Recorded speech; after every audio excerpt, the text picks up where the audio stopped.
So that's all I remember about that. So the question was about yeah, that story that happens in chapter 1 where he's being chased and everything really happened about like 10 years before chapter 2. Yeah, because we meet it's a big distance. That's the thing. Yeah.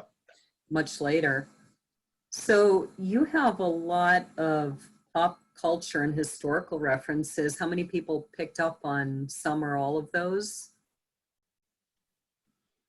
I did. I haven't grown up with him. And all the St. Cloud stuff, it's like, oh yeah, that's, I mean, if you're from St. Cloud, I think it could make it, it's extra kind of cool. Yeah, I made a lot of references to St. Cloud environment. Yes, you did. Changed them a little bit, but still referred to them by name. The only reason I knew them is because all my kids went to St. Cloud University. Really? Yeah. Oh, so you were familiar with that? So with I knew some of those references, yeah. And the prison and. Yeah, absolutely. Oh, okay. Yeah, my kids actually lived in that area. So. What sort of pop culture references did you include, Bob?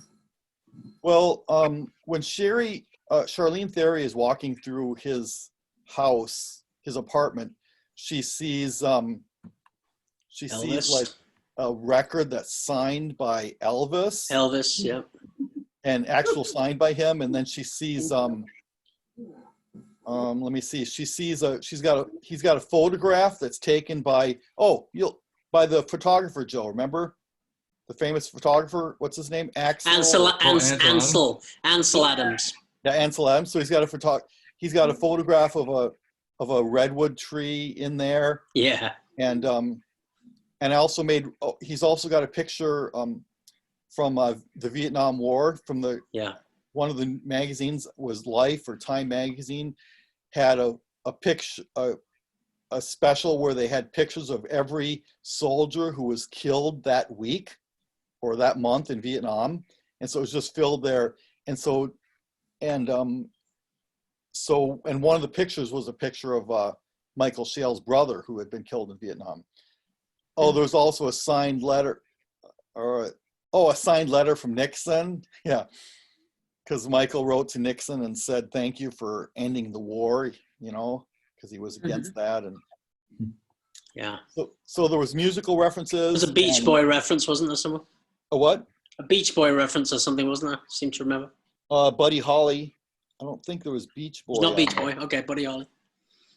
So there was lots of music and historical references. And I just put that in to sort of characterize and show that he had a lot longer life than a 6th grader would.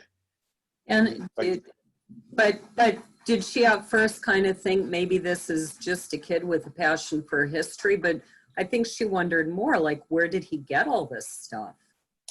Yeah, by the time she made it to his apartment, she didn't have to question about this for very long, because she said, what's this picture here that shows you and your brothers? It looks like it's 40 years old. And he goes, well, you're not ready for that yet. But then after he explains some stuff, and she discovers that he really is like 38 years old,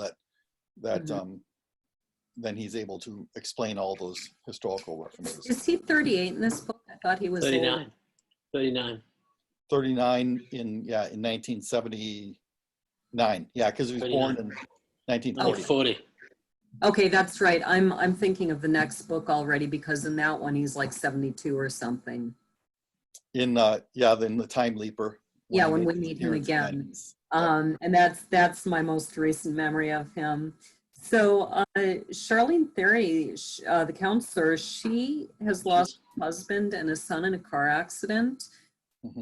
For everyone, how do you think that loss contributed to her motivation to investigate Matthew?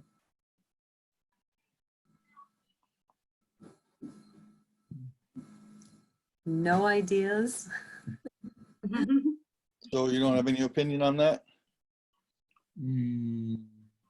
I would like to hear your input, Bob, on why you think that affected her. Well, I made it a little bit obvious because her son's name was Max. Mm-hmm. And his name, the protagonist's name, is Matt. Mm-hmm. And at one point, she accidentally calls Matt Max. Mm-hmm. And so, I guess I did that because to sort of show that she was hurting, but she was also like, she was seeking, sort of like Matt was almost like a child replacement for her. So she was trying to seek and establish this.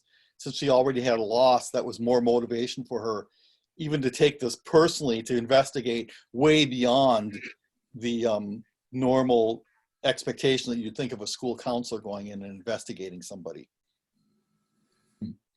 Do you think she was sort of seeking a replacement son, or just, you know, this is a kid I can maybe help even though I couldn't help my son? Yeah, I wouldn't say a replacement son, but I would say that she had a hole in her life, and he was a young boy who needed help. So, and he didn't seem to have any parents, so she stepped right into that role. And I think she discovered that he had no parents when she went to a play and recognized the woman who had played his mother. Yeah, right. The play that Charlene Theory went to was The Importance What's of Being... happened? It was what? The Zoom just kicked out. I just lost you. Huh. Oh, we can see you. We can see you. That's weird. I'll try again. Okay, keep going, guys. Don't worry. So the play that Charlene Theory went to was The Importance of Being Earnest. And that was a play that I actually was in high school. Mm-hmm. I played the vicar, I think, in that. I didn't remember you were in a play. You didn't? I was in like 3 plays. Oh, yeah? I was also in the Christmas Carol. And, did I not attend them? Didn't Mom and Dad bring us? This is weird. Well, they didn't love me. They didn't come to my plays. Yeah. I don't know if they went or not. But, I just watched The Importance of Being Earnest today because I always show it on the last day of my British literature class. So we just watched the movie version with Colin Firth today. I love that version. Really? Oh, So what was your role in the play when you were in the it? vicar? Oh, funny. I don't Dr. really remember Chasuble. much about it, but I know it was kind Dr. of a Chasuble, yeah. So yeah, anyway, but the reason I chose that is because in The Importance of Being Earnest, there's a guy who's pretending to be 2 different people. Right. Sort of a clue. And then, but what happens was that the counselor had made arrangements on the phone to meet the mom. And so she had met who she thought was Matt's mom. And then she went to the play and she found out that the woman she met was really just an actress. It wasn't Matt's mom. She had been playing a role as Matt's mom. And why didn't she just assume, oh, that's interesting, Matt's mother is an actress? Because she looked at the play, the playbook at the back, and she found her real name. Okay. Okay. So then she discovered that she hadn't met Matt's mom, and she hadn't met Matt's dad either. Uh-huh. And of course that raises the question, why is somebody pretending to be a kid's mother? Mm-hmm. There's a side story with Charlene. She's having a hard time working with a student named Wayne Zimmerman. And we eventually learned that he is the son of the driver who killed Charlene's family. And Matthew figures this out, and he sort of manipulates things to force Charlene to confront that she's got this bias and this anger, even though it's not this kid's fault. So for those who read this, did you think that this helped the storyline or did it confuse it? And what did it say about Matthew's character? That sounds really cool, Bob. I don't remember it. Okay, that's fine. Yeah. Did you remember it at all, Chris? Oh, absolutely, yeah. At first, I didn't quite understand why he was trying to push Wayne towards her more. Why Wayne kept showing up. Mm-hmm. I kind of must have gone over it really quickly. But then when I realized that what the connection was between Wayne and the counselor, it was a very powerful kind of thing that he was trying to do. And I must have glossed over it as I was reading. I didn't quite put the connection together between the counselor and Wayne's father. But well, I thought it wasn't laid out right away. It was gradual. You were learning about it, okay. as you read through it. Okay, well, fair enough then. But I like the way you ended it. However, I thought that was a fun way. So the fact that she is trying to avoid constantly dealing with this kid because he personifies basically the pain of losing her husband and son. Mm-hmm. Every time she sees him, it's like, well, how can I deal with the fact that the father of this kid, even though it's nothing to do with the kid, of course, represents the main reason for my grief and pain in life. And now here he is in front of me asking for my help, and I'd rather throttle him than help him. But here we go, and then she finally manages to do that, and then has that moment where she thinks, thinks the father's dead, and he isn't actually dead, and comforts the child, and the child, of course, the dad isn't dead, and it's all good, and the kid's over it. Oh, no problem. And yet it's that incredible release for her when she realizes she can actually let it go, and it's handled very well. I like the way you did that. So yeah, it's a powerful scene. It's an interesting scene. I think it says a lot about the Michael character, that he is very altruistic. You see that time and time again, the way he throws himself in the middle of fights, the way he stands in even at the risk of getting hurt himself and doesn't fight back. He doesn't cause pain even when he stands between people fighting. You see that in him. And it's kind of hard to understand at first. What does he mean he's helping? What does he mean he's doing these things? But then you see it, and then when you see all his notebooks and how he's been helping kids in all these other schools, he really does see that very much as his purpose in life, to be as a child. And again, that's the Christ reference too, because he manifests as a child. He comes down from wherever to be a child among children and help the children, even though he's not a child. Even though he's not a child. You see, that's another Christ reference, of course. It's an incarnational way of representing himself as a child, though he's not a child, to help those children who need his help. Very nice. So, well said. It's a beautiful reference, and he does it well. But he does it in a way that doesn't actually give away that he's an adult to the kids, so that he can actually approach them and so that they trust him. And that's actually a very powerful way of doing it. What's so neat about this decision is he has really, not recently in the story's chronology, but he's really been thrown for a loop, that here's this normal kid, and all of a sudden one day he realizes he isn't aging, and bit by bit he realizes he's going to have a hard time getting through college because of how he looks. And then he's captured by these government agents. He is forced to be separated from his family to spend his life on the run. He could have devolved into anger. He could have become diehard and gone after the agents and tried to kill everybody. And instead, he says, no, I'm going to take this lousy situation where I'm stuck eternally in a 12-year-old's body.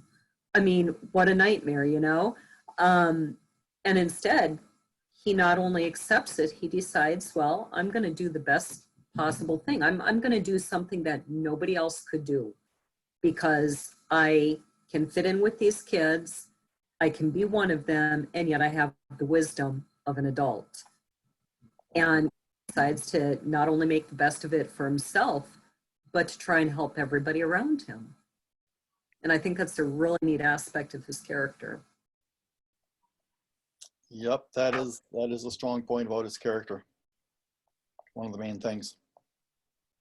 It's kind of a cool twist on, it sounds like, on peer pressure. You always hear about people say, oh, he's hanging out with the wrong kids, or, they pressured him into it. And here's kind of an adult, mature perspective, kind of interweaving themselves into the mix and steering the kids in the right direction, which is kind of cool. Exactly.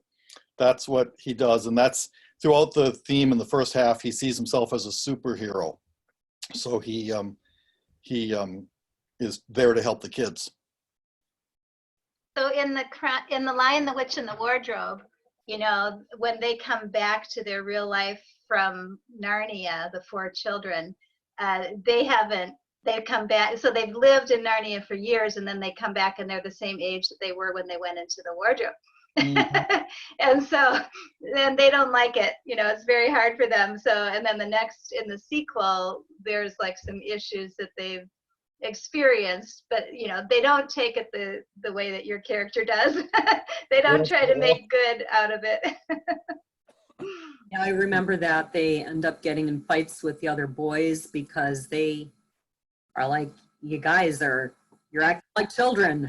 Yeah, and they're like, so much older in their head. Yeah, exactly. That's his issue, that he's mature, and so he's looking at all the childhood activities from an adult perspective. And that's why he's able to get in there and save the kids in some situations too. Mm-hmm. That would be really hard. I like that he keeps the records of it, because I would think if you're looking at living for, 700 or 800 years or whatever he's looking at some point you're going to need to go back and look at that and go, you know what, my life is worth something. I'm using it well, and there's the proof in front of you. So chapter 5 is titled Mysteries. Did anybody notice the similarity between mystery and Ms. Theory? Nobody noticed that? Sneaky.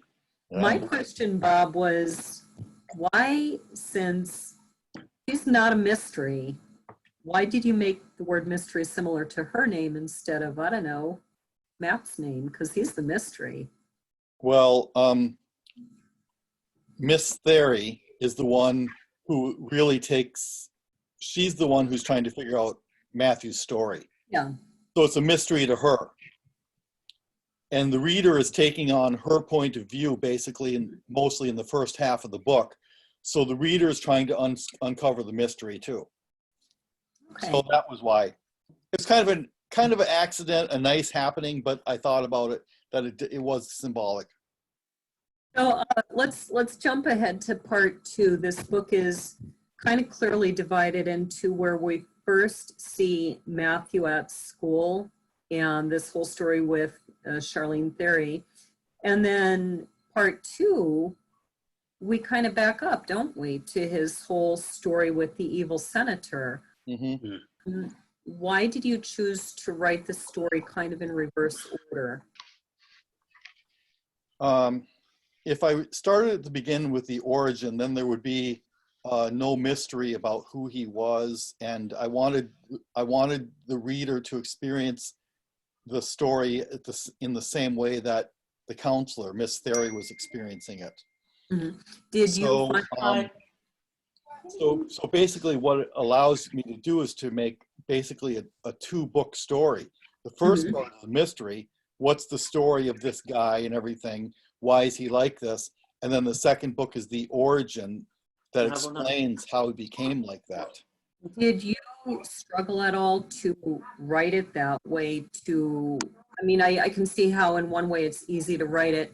Maybe the question is, did you worry that it would sort of mess with the reader's mind to first read the end of the story and then read the beginning of the story? Well, I did try to structure it well. At one time, I considered alternating the past and the present scenes, but I just couldn't keep the thing secret in the past that I needed to, and have it timed out specifically. So that's why I decided to put the second half afterwards. And you'll notice that at the end of the first half, Charlene Theory has discovered that Matt doesn't age, and she discovered that he has a twin brother who did age, so they're different ages. And and Matt says to her, all right, you know everything about my age, but there's one thing you don't know, and that's why I'm being chased. And then Matt and his twin brother and Charlene walk into the door of their apartment. And presumably that's when Matt is going to be telling the story of how he became. And so that's the perfect time to have the origin story happen. It's almost like this is the story that Matt is telling Charlene. Mm-hmm. So that when part 2 is over with, and there's still 5 more chapters, we jump back to the present, and everybody's caught up. They know why he's being chased and everything, and now we're all set up for the final climax. So I thought it was a cool way to do that structure. I think it did work, and I can see it as the writer probably having been quite a challenge. And I can see there maybe being concern, is it going to work for the reader the way you want it to? Because we get so close to our story. Did it work for you, Chris and Joe? Now that you say that, I do remember, I mean, I read this a long time ago, whenever you first kind of came out with it, well, maybe a year after you came out with it, but I do remember that, the storyline, and then like, yeah, now they're together, you even got, does that get to the point where they're the team? Is that the start of that? That's part 3. The team is part 3. Part 2 is all about the evil senator, and about, it actually starts when like Michael is really just starting 6th grade for the first time. Really, he really is 12 years old. Yeah. I do remember liking how you handled going the history and explaining things.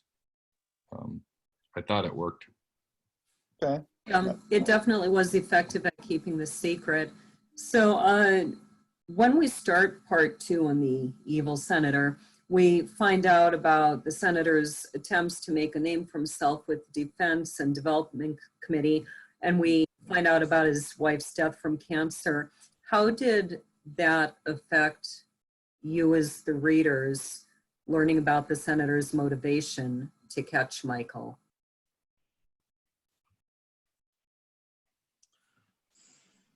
Anybody have any sympathy for the senator? So yeah, so he was trying to figure it out to save his wife or something, right? To go back. Well, not to save his wife, because she had already died, but that was foremost in his mind, was that he was thinking, okay, she died, I'm next, and here's a kid who's basically got the fountain of youth. What can we? Oh yeah, if I remember right, it seemed to me like, well, he's just doing it to save his own skin. Yeah, that's true. Yeah.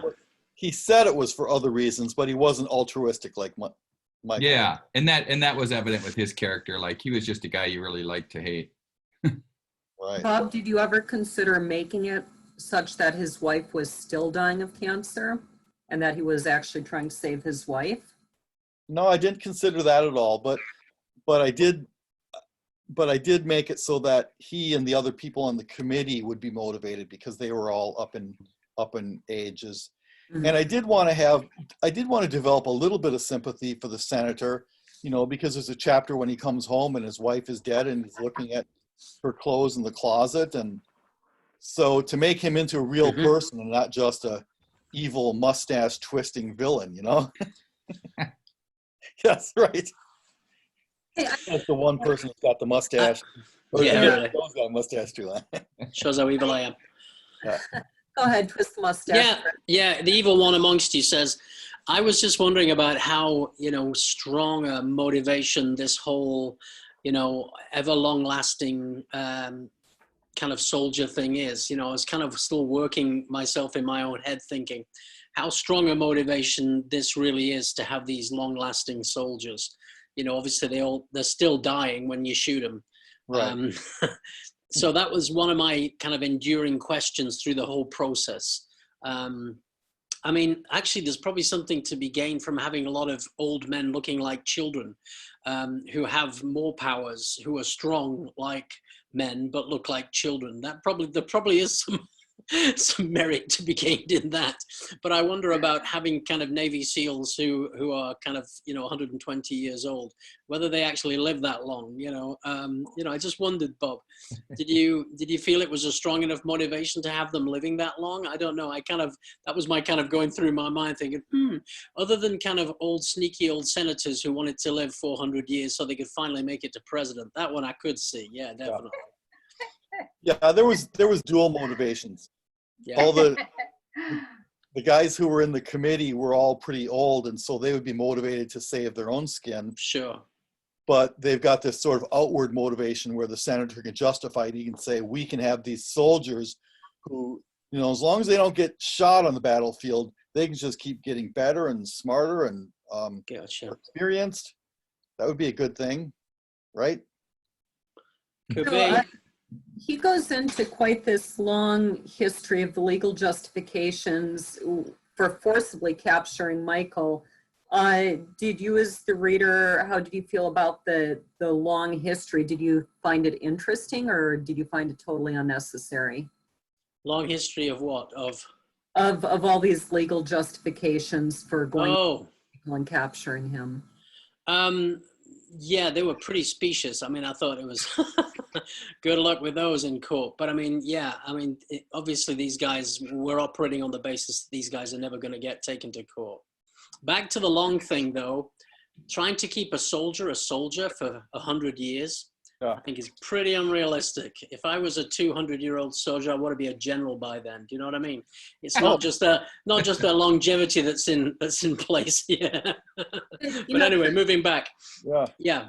You bring up a really interesting point, though. I was just thinking about this, apart from the fact that, you know, you're only going to die if you actually get shot and killed. Yeah, I don't want to be shot at for 200 years. Yeah. Just saying. The psychological ramification that they think they're going to send these men into battle for 120 or 200 years. I never even thought about that, Chris. Well, they need to put some extra chromosome in there that has no sense of self-preservation. That's the only one. They need to work on that too, Bob. Yeah, I guess I'm just thinking about them as obedient. What is it to see warfare for 200 years to see? Can you imagine? What does that do to your mind? Yeah. Gosh, poor boys. Poor boys. Anyway, moving on. It's sci-fi. Come on. Right. Good. So what kind of research into these justifications that you outlined? Oh, yeah, I did a lot of historical research on stuff about like reading about the Japanese internment in history. I knew about it, but I didn't really know what it was and what the justification was on the president. What was it, President Roosevelt? I can't remember who it was. Eisenhower, you said, wasn't it? Was it Eisenhower, you said? I don't think it was Eisenhower. I think it was. You just said. Roosevelt, but just about the justifications on why they did that and how people who were interned at that time were then out and they were still alive when Michael was being chased. So I tied that in with that one of the guys that he was being, one of the agents, Agent Khan. Yeah. Agent Khan. Yeah. Had actually been a child in internment at that time. So I tied that in there, and I studied the whole thing about J. Edgar Hoover and how they really were blackmailing people, and they really were planting false evidence in newspapers, and they were like basically saying, we're going to take this guy out because we think he's a commie. We don't have the evidence, so we're going to make it. Wow. You heard about that, and you knew about that, right? Oh, sure. I mean, everybody, you guys were aware of that. Yeah. And frankly, I think it still happens today. Talk about government overreach. Oh, yeah. People are going to be evil. Yeah. So it was really cool hearing about all the history on it. And I did sort of pack a lot of history into this guy's monologue. And and that's the chapter that I worry the most about. I go, I probably could have taken a page out of that chapter and it wouldn't have hurt that much. Well, you know how that is, right, Sean? Sometimes you go. Yeah, well, when you get into the history and it's so fascinating, you just want to share what you discovered. Yeah, Becky knows all about writing history. Oh, and Lisa too. You know all about that, you know.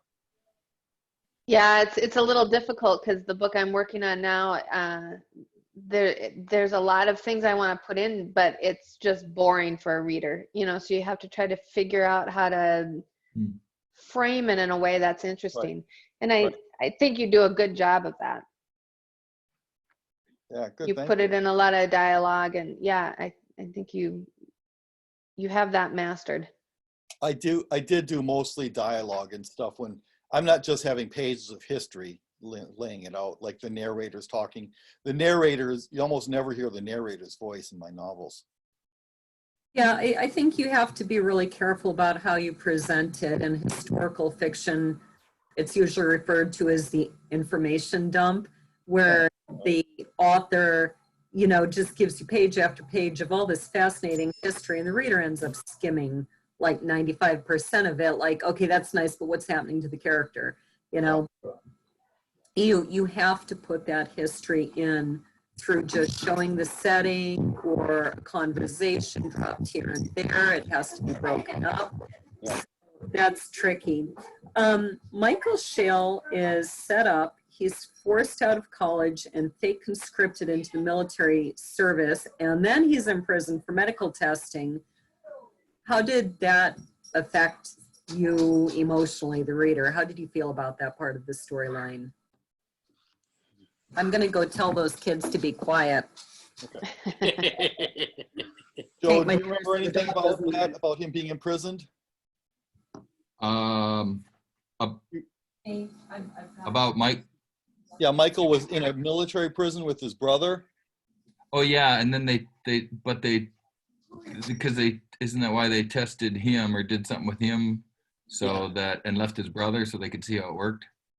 Yeah, they were doing medical tests on him, and then they said, we got to see how his genes are different, so let's get somebody else from his family and compare them. So they just grabbed his brother too. Oh yeah, yeah. Identical twin, perfect. Yeah. Yeah, Mm-hmm. almost identical twin, right?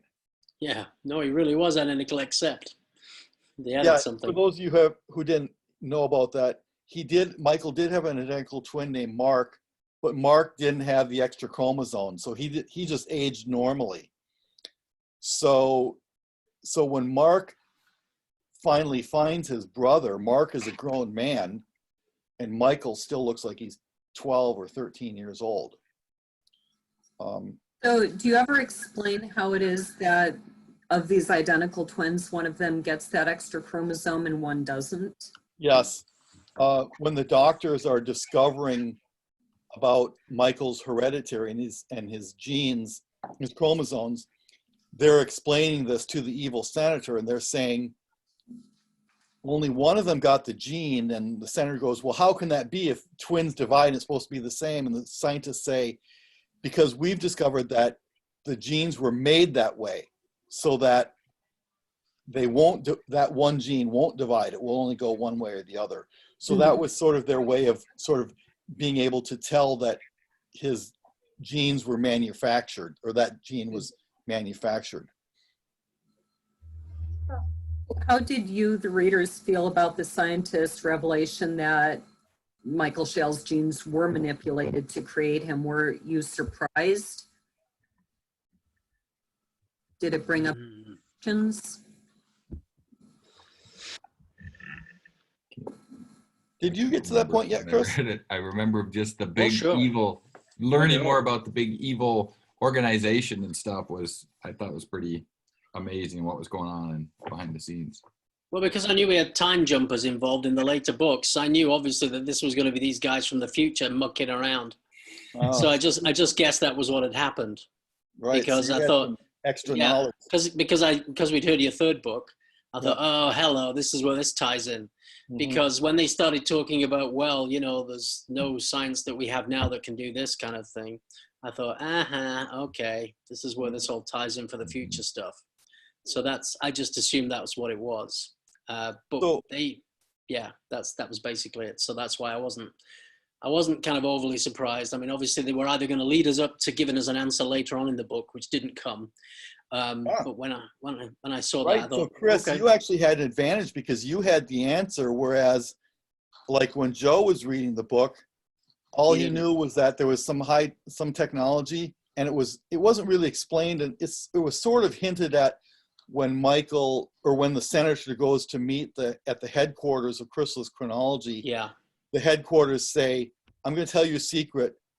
We made him and he's our product. Yeah, you get that later. But it doesn't really say where that, how it came from the future though.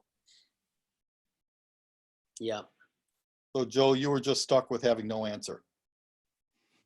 Yeah, I don't even remember kind of on how I felt when I read it. It's like, now I want to read it again. You should. It's a quick read. It's a good read. Good quick read. It is.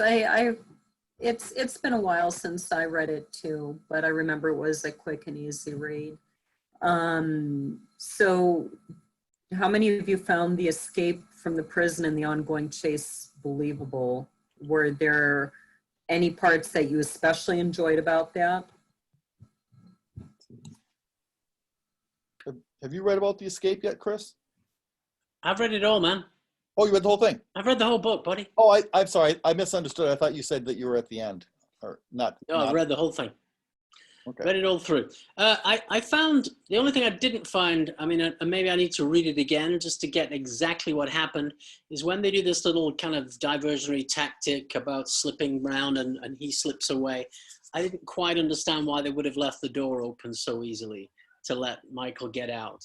I got the bit about the, you know, undoing the screws on the shower little dead vent and everything. But I need to really look again at how he managed to slip out past the guards when Mark played his little game on them. But that was the only thing. But I mean, him escaping and using his guile to get on the school bus and realizing. The only other thing that I found, you know, that was kind of like, whoa, that's very subtle, was his clues about hiding, not so much the hiding among my own kind, but the Rushmore clue. Right. Boy, that's a subtle one, dude. Mm-hmm. You might need to explain that to everybody about that one. Give a quick rundown of how.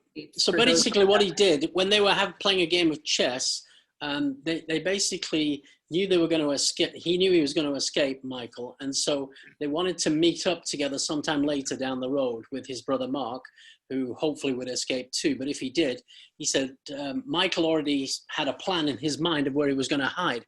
So he said to his brother, because he knew they were being watched and listened to all the time, he said, look, I will hide among my own kind. He didn't say what that meant, but he just said that's what it is.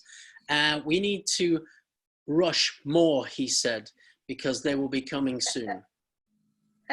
And so that more will hide me later. There you go. That's what he said. I have to rush. Rushmore will hide me later.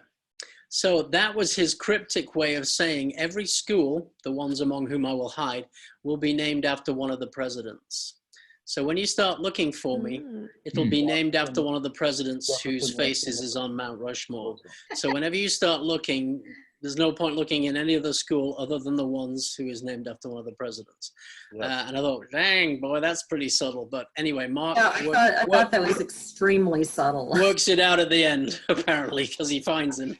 But they're brothers, right? So they are twins, even. So yeah, the telepathic. It was very subtle, and he had to be subtle so that that's right. people who were listening to the people who were imprisoning him wouldn't hear, and then eventually his brother would figure it out. And he did. So yeah. So yeah, no, I don't think it was super, it was quite interesting, the people he met on the way, the hippies who just accepted him as he was, even though he was appearing to be a 12-year-old child. They didn't even ask him anything about, what are you doing, little boy? And it was interesting too, how he handled all of the kind of references to him as a child being out alone.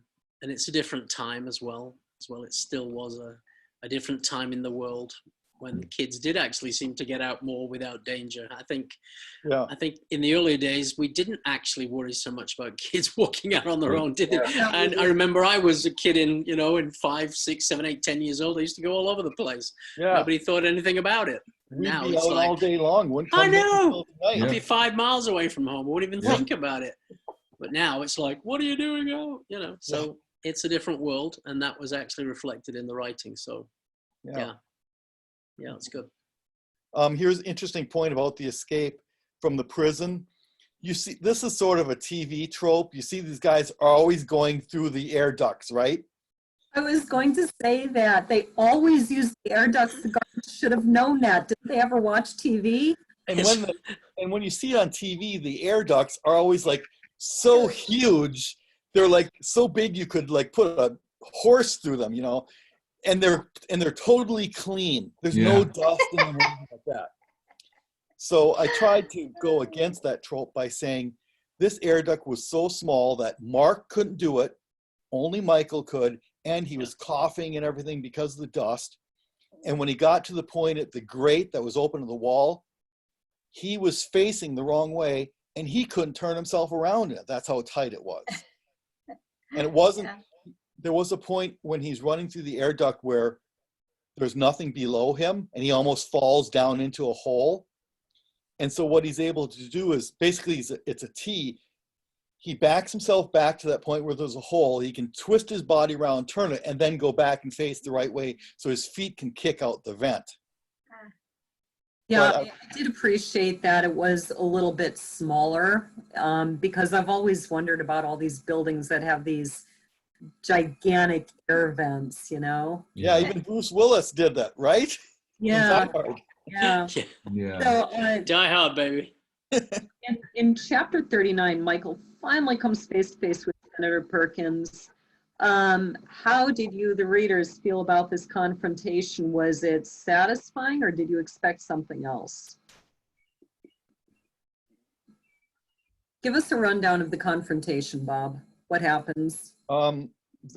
Michael and his team, his brother and Charlene, set up a meet at the Paramount Theater so that they can videotape the senator's confession. And that had all been pre-foreshadowed that the Paramount had videotapes and stuff because of Charlene having gone to the play before. And so he meets face to face with the senator, and he basically gets the senator to say, yes, I imprisoned a little boy and it was for my own good. And Michael says, you were just trying to protect your own hide. And the guy says, well, you're not as dumb as you look. And so the senator is basically confessing this all, knowing that he's not knowing that he's being videotaped. And then finally Michael he just is in a rage facing this guy, and he finally gets to kick him in the nuts. Mm-hmm. And that had all been foreshadowed too, because when he was in college, Michael had a roommate who was a little person and kind of a little bit of a philosopher, and his roommate, I can't remember his roommate's name. Archie,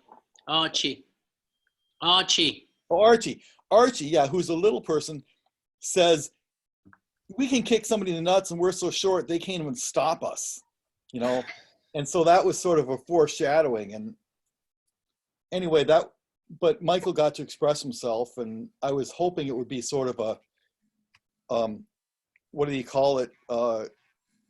Good for the reader, you know, cathartic for that experience.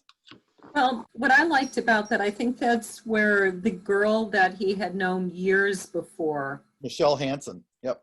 Michelle. Yeah, had grown up and become a cop, and she's the one who was assigned to that SWAT team that was trying to stop him. And so he had done her some sort of kindness at one time, hadn't he? Well, they were friends, and in the very first chapter, when Michael is being chased by the government agents and he's swinging from the trees trying to get over to the river, and they shoot at him, she's in the lunchroom window with her hands against the glass watching a SWAT team chase her friend. Mm-hmm. And then she sees him 10 years later. He's the same age, and he's being chased by a SWAT team again. Again. And so she sort of switches roles and helps him to get out. And I liked that. I like that sort of bookends of her watching the SWAT team, being on the SWAT team.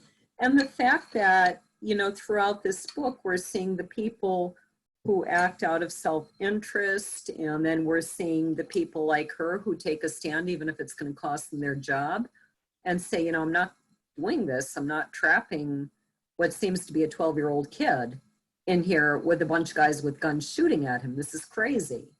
So I really liked that. Anybody else? Yeah. Yeah, it was good. We see the car chase from Mark's perspective and from the perspective of the pursuer. Yes. Who did you think died in that crash?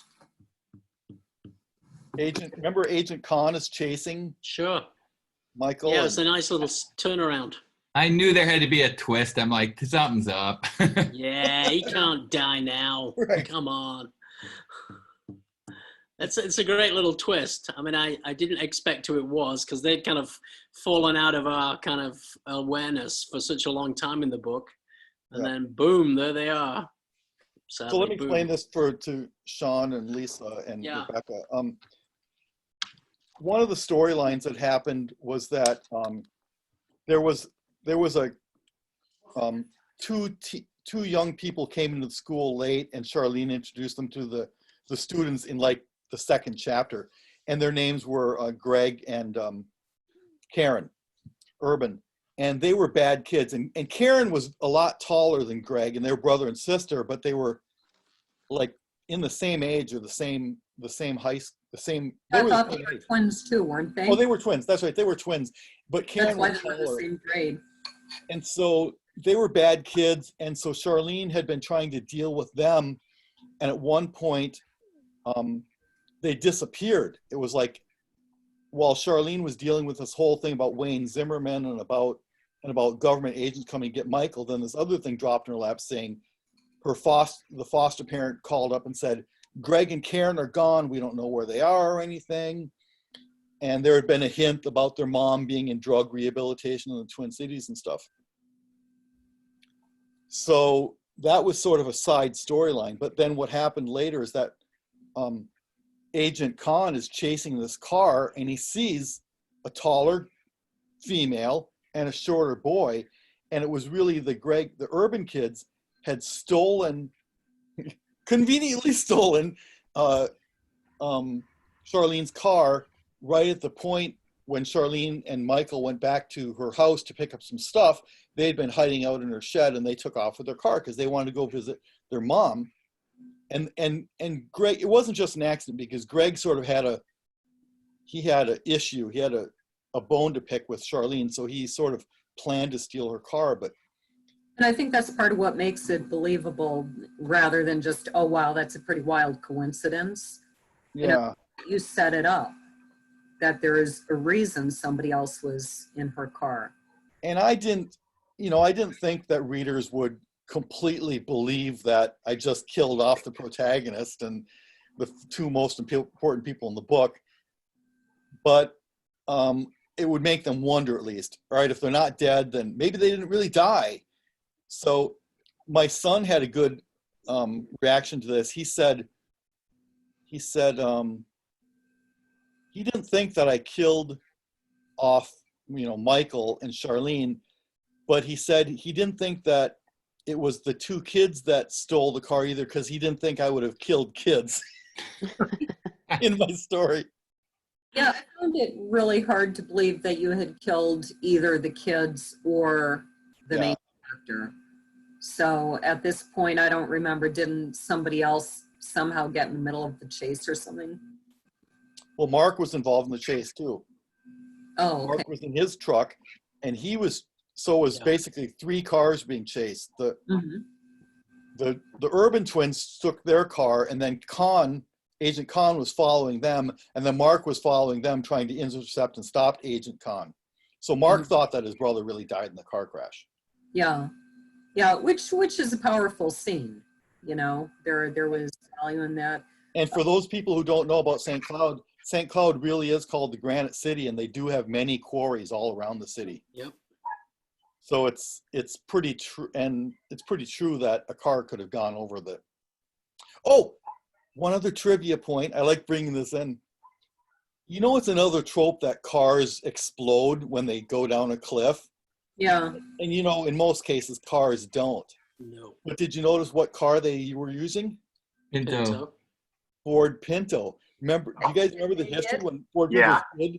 Remember that, Sean, when they would get hit in the rear and exploding? So I made it a point that the car that Charlene borrowed was a Ford Pinto, and I specifically said the car went over and did a turn and landed on its back end. So that's I could actually put an too subtle for car me. in there and make it believable. Wow. Wasn't that fun? So I guess Judy used that too when she made sure to explain why Haley's car exploded so much going over the cliff. Because she made sure to mention that the bad guy stuffed the car full of moonshine, flammable. Yeah, that's right. That's right. Yeah. So isn't it great that we as authors know all these exciting ways to kill other people? Exactly. Surprised people aren't afraid to be around us. Dangerous internet searches. Yeah. Well, I think I've posted on Facebook 2 incidents. My pest control guy was here a few weeks ago, and all of a sudden I looked at I've got this gigantic whiteboard that completely covers the wall in my dining room, which is my office. And there are questions on there about killing people and yeah, I looked at that one. Maybe I should erase that. And then one day I was taking my car in for an oil change, and I was still trying to decide if Simon was going to kill James or, try or fail or what. And so I had this note in my car saying, should I kill James? And I looked down and I went, I think maybe I should move that note before. I'm sure people have stories like that. Yeah. How can I chop her head off? So, any last comments on the book? You've got it. Go ahead. Oh, I was gonna say, did you say, Bob, you didn't have a Beach Boys reference, or you did? I found it in 249. Yeah, there you go. Really? Yeah. Surfing USA. Surfing USA. Was that a song that was playing or what? Yeah. Yep. Yeah, put a song on, didn't he? I think it was There you go. 249. Let's see. Yeah, you had a bunch of them in there. The Beach, I was listening to the radio. Beach Boys sang Surfing USA. The Chiffon sang He's So Fine. Bobby Vinton. Oh, that's right, with the hippies. Yeah. Oh, yeah, that's right. I rest my case. Yep. I found it. I shouldn't have argued, right, Chris? Because it was more recent for you than for me, right? Yeah, that's true. You probably haven't read it for ages. Right. I was looking for it. I couldn't find it. Thanks, man. Thanks, Joe. Yeah, right. The only thing I was going to say was, I didn't know my brother could write so good, because as I was reading this, I was just amazed that. Yeah, it's a good book. And I knew like all the references, the puzzle, like the mystery and the puzzles, because Bob's into like figuring stuff out like that. So I knew there were lots of things like that in there, which made it pretty fun to read. Mm-hmm. Well, I did put in a lot of references that people who knew me would get it more, like just the fact that there were twins for one, and the twins' middle names were the same as my brother and mine first names, Plus, here's another thing is that my mom's name is Jan, and Matthew's name was Matthew Janson. Mm. There you go. Tribute to Rights of Mom. which we know. Yeah. So I put in there was a bunch of sort of inside information and Easter eggs in the book. Sweet. Those are fun. One of my books where Sean is when he's just left the prison, and he's very upset after seeing the kid who killed his father. And so as he's driving home, I don't know if any of you picked up on this. Actually, none of you would, because none of you knew me when I had the big 15-passenger van. But as Sean is driving home, he sees someone who looks just like me in a big red 15-passenger van. That's funny. I don't know if anyone's ever picked up on that, but Gave Do yourself a any of you other cameo. authors ever put yourself in the book secretly? Oh, yeah. Sean, who said that? Sean? I did. Well, when I do my book in June, you'll see I actually am the main character in a certain way. So, Oh, cool. yeah, so it was an easy one for me to write. But I haven't had the chance yet to read your book that we're discussing tonight, but I'm definitely intrigued. I'm going to be getting it. I'll get it, Sean. Nice. I love reading a lot of horror and suspense, and just your description of when they're in the vent, that feeling of claustrophobia that I think I'm going to get when I read it makes it worth it right there. So I'm going to be reading it for sure. It sounds very intriguing. So Nice. Thanks for saying so, Sean. it is a really well-written book. Especially impressive. It's, I think, the first time you ever did any fiction writing at all, isn't it, Bob? Yeah, it is. Just started 4 or 5 years ago. And I have to thank my writing group in Rochester, because the first half of the book, at least, was actually peer reviewed by the writers and stuff. And the main guy who led the writing group was named Mike Calmbeck, and he had a book published already, and he was a very good writer. So he really helped me a lot in writing the book. Plus, the other thing for you writers, I'll tell you that I listened to Katie Weiland. She's got a podcast called Helping Writers Become Authors. And I learned a lot about writing from listening to her podcast too. what's that podcast again? It's called helpingwritersbecomeauthors.com. Okay, cool. So that was really helpful. So between the podcasts and, that I listen to all the time in the writing group, that really helped me a lot because I didn't know anything about writing. So Joe, if I hadn't had those people helping me, it would have been one of these lame indie books that you find so often on Amazon. Yeah, I told you I've reviewed a few of them, and it's like, wow, that sounded like such a good book, and it could have been, but it was so badly written. That's frustrating. So, at one point, I mean, my first real exposure to any other writers, my own writing, and then people in Night Writers, and they all write very well. So I was really shocked when I started reading some of these other indie books, and some of them are very good. I'm very happy that we've got good writers in Night Writers because we're very fortunate to give some honest critique. I remember that there was when I was in Rochester, there was one writer that was really bad, and he was so juvenile, and and we had to read everybody's stuff, and I could not stand it, just reading his stuff because it was just so juvenile, and it was really hard. And I know everybody's got to start somewhere, right? But then having to review it and spend time in it is really hard week after week. Did he take your advice? Hmm? Did he take your advice? Well, I don't remember. I wrote out my notes on what I thought. If he did or not, I don't know. I think some people are just at a certain level, and they're going to be stuck there for a while. Yeah, and some people are pretty convinced that they're very great at writing and will just dismiss. And I'm not. I know there was one person that there was the comment made, you can't give like 2 full sentences in a foreign language. Nobody's going to know what the character is saying. And she was so fluent in the language, she was just convinced that it was absolutely obvious. And she's a very good writer in general, but on that one point, and people kept saying it and saying it and saying it. Always just, it's obvious what it means. And the whole group saying, no, it's not. I remember reading a book called How to Write Badly, and it was like 100 things not to do or something like that. Really useful. The common stuff that you see all the time. Yeah. No, and I don't want to, she's a very good writer, but that one little sticky thing, and I can see that there would be a lot of people who are not good writers who, no matter what you say, they're just going to be like, oh no, it's great. Hey, I got to run. Good meeting y'all. Yeah, thank thank you, you, Joe. Thank you, Joe. Nice meeting you. Good one, Joe.